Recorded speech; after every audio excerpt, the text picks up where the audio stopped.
So the last time I was here decluttering this shelf, I didn't show where I moved a few photos. I don't know why I left it out, but it's been bugging me, so I'm going to show you now. So I moved this photo of my mum and my grandma onto this shelf, and it now basically lives beside this photo of my mum with her afro, my dad, and me as a baby. And then in here, these are two things that I moved from that shelf, and then this is the embarrassing picture of me, famously titled as 11-year-old Frit who looked like a Japanese boy. Hey guys, and welcome to this vlog where we come back to my favourite study. I've had to open up all the windows in this study because it's 25 degrees and it's like 10:30 in the morning. It is so hot. We're having this crazy heat wave here in England at the moment. So what better day than to do some decluttering, which will probably make me sweat profusely. Sorry in advance. So, as you can see, I am back in the study of doom and misery. And the thing that I wanted to tackle today is storage. So if you follow me on Instagram, you'll have seen from my Instagram stories that I've been reading this book recently. This is Goodbye Things by Fumio Sasaki. Is that how you pronounce it? This was sent to me by someone I know called Julie, who works at Penguin. Thank you so much to you because I fully enjoyed reading this book. It's a pretty easy read. For beginners, it gives you some really good tips on how to get started with minimalism and how to get started with decluttering. And then for those of you who are seasoned and experienced minimalists, it gives you some really nice reminders of maybe why you got into minimalism in the first place and how even though you may have decluttered all of your possessions, how minimalism can still be this really positive force in your life. But most importantly, it's got blooming pictures in. It is literally like minimalism porn. But something that Fumio talks about in this book and something that Marie Kondo also talks about is tackling your storage first and then your clutter. As Fumio phrases it in this book, tackle the nest before the pest. And if you're wondering why, well essentially it's because a lot of the things that we have on display are not display items. Really, they should be put away somewhere.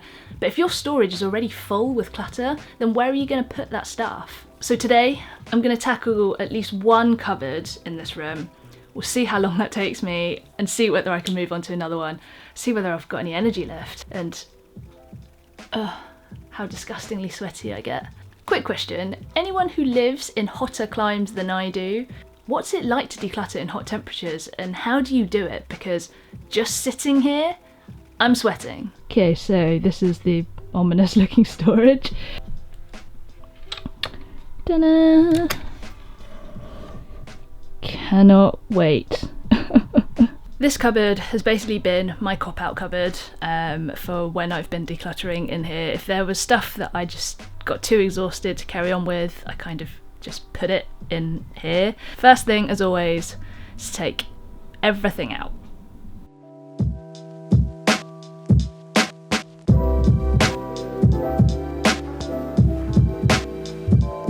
Okay, where to start? So I've decided to move to a different room in the house because I can't be stuck in that study with all of those things all over the floor. Marie Kondo does actually suggest that when you're decluttering to take all of the items from one room and take them into a different room so that you can kind of see them with a different perspective. Anyway, long story long, I'm just saying that I'm in a different room. So paper clutter is my absolute worst enemy. So I've decided to leave a couple of folders that are really densely packed with paper until sort of nearer the end. To start with, I'm going to tackle some of the bigger stuff that has less in. Hopefully that'll make the decision process a bit easier and therefore help to build up some momentum.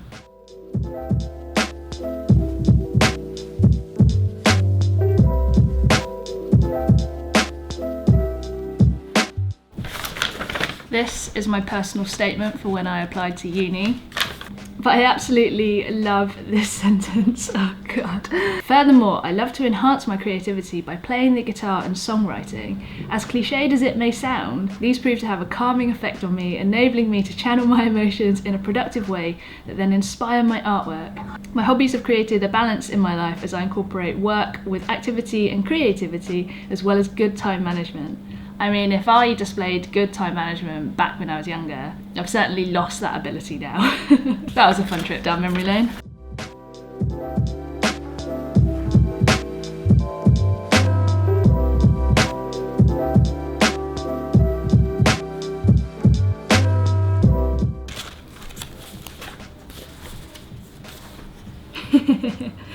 Yeah. This is amazing. I don't know if you can see this. This says Sarita's Daybook. So when I first started primary school, so when I was 5 years old, I really wasn't very good at my mum dropping me at school and then leaving me. So my year 1 teacher created this daybook. And essentially this charted my mood across the course of a day, and if I got sort of 3 smiley faces in a row, then I would get a chocolate or some kind of treat at the end of the day. So that was how they kind of incentivized me to basically stop being a little crying brat whenever my mum left me at school. So you can see here that I started off sad and then became happy in the morning.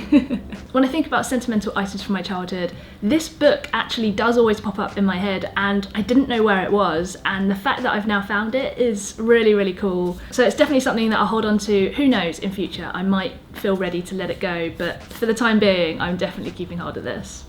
This folder is a display book. It essentially has all of my certificates from different things that I've competed in, from schoolwork to achievements when I played hockey to my guitar assessments. But there's also a news clipping in here. I don't even remember this. That's me. Apparently I designed a poster to raise awareness of retail crime. All the posters that won, which mine did apparently, have been on display in the town centre. It says the 2 pupils who were highly commended were Sarita Tam and another student's name that I won't mention, both in year 6. They received a selection box of chocolates in acknowledgement of their hard work and achievement. Stuff like that I think is worth keeping.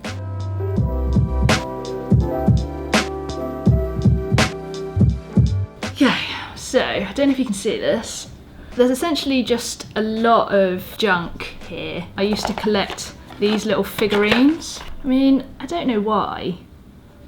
So a lot of this is just gonna get chucked away, I think, disposed of in the electrical bit in the recycling centre. Okay, it is dense paper time. So a lot of this is my old computer programming uni work. And considering the fact that I don't code anymore, and also a lot of the information in here I can find out online now, so keeping this doesn't make a lot of sense. So all of this is gonna go. So this is my old A-level maths work. It's all just maths work that I don't really care about. But I do have really fond memories of those classes. I had 2 really, really good maths teachers who made me realise that I actually really enjoy maths. And I'll name them. They were Mrs. Glaister and Mr. Simmons. I just want to keep a couple of the exam papers that I did well in, mainly just to hold on to that memory. I know, they tell you to just take a photograph of things if you want to keep hold of the memory. I think holding on to a couple of exam papers isn't too bad for this time around anyway, and then with another pass I may then feel ready to let them go. But yeah, most of the paperwork in this folder is all just going to go into the recycling. This is my old uni laptop. I'm going to boot it up, see what's on there, delete stuff off that I don't care about, save anything that I do care about. Neither of my parents use it, so it's gonna have to go, but first I just want to clear it of any sort of important stuff.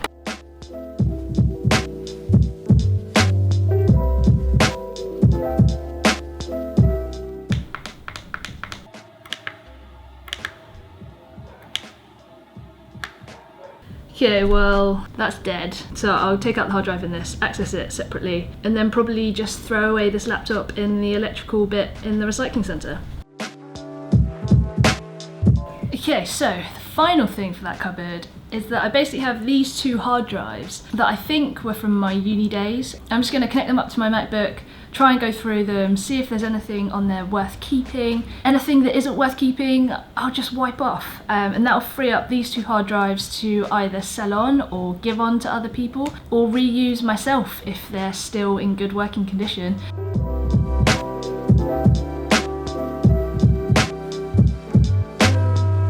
Right, I've just been through all of that hard drive. It had loads of my old uni work and stuff like that on it.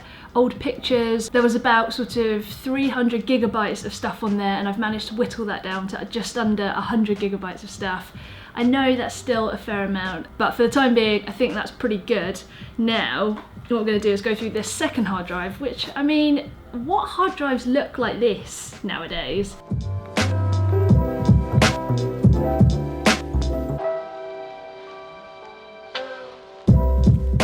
Okay, that was pretty easy to do. There actually wasn't a lot of stuff on there really, because it only has 160 gigabytes of capacity on there. Can you believe that? A hard drive this size with a capacity of 160 gigabytes. I wouldn't be able to do my job if this was the size of hard drives that I had to use that could only store that amount of data. My 4K projects wouldn't fit on one hard drive. Anyway, so this can now go to the recycling centre and get disposed of properly. Okay, so here is my discard pile going all the way up there and over there as well. So these things here I'm going to either sell or give to charity. That's paper for the recycling. There's some electronic bits over there, that's the hard drive, there's some cables in that box, and then obviously my laptop there. They all need to get recycled at the recycling centre. And then these things here are just for the bin, and that pair of socks needs to get recycled at the recycling centre as well. And here is the final cupboard. I know, it's full of stuff again. However, a lot of these folders are empty unless they're filled with just plastic wallets like this one is, and they were taken from up here. If you remember a couple of videos ago, I cleared this shelf here and this one here, and the folders that are up here are now down in that cupboard. Bye.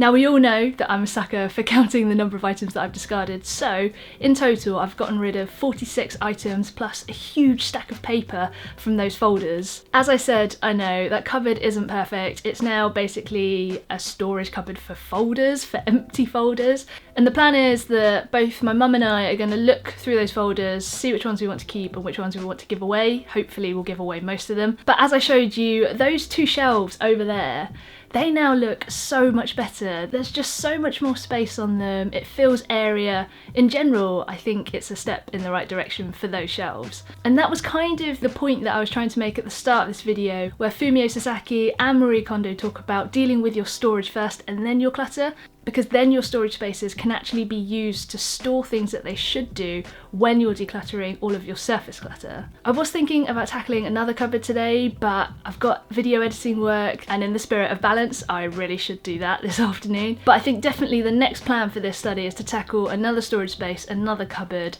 and just keep tackling those areas so that when it comes to tackling the surface clutter again, I'll be able to make bigger leaps in progress with those things. So all that's left to say, as always, is thank you so much for watching. Give us a thumbs up if you like this video, hit that subscribe button if you haven't already. Let me know in the comments below if you've been decluttering and how that's going, and I will see you guys next Friday with a new video. Okay, bye. It's raining. I'm not dressed for this. Bye, old laptop. Ugh, that was horrid. Getting rid of this stuff too. Bye.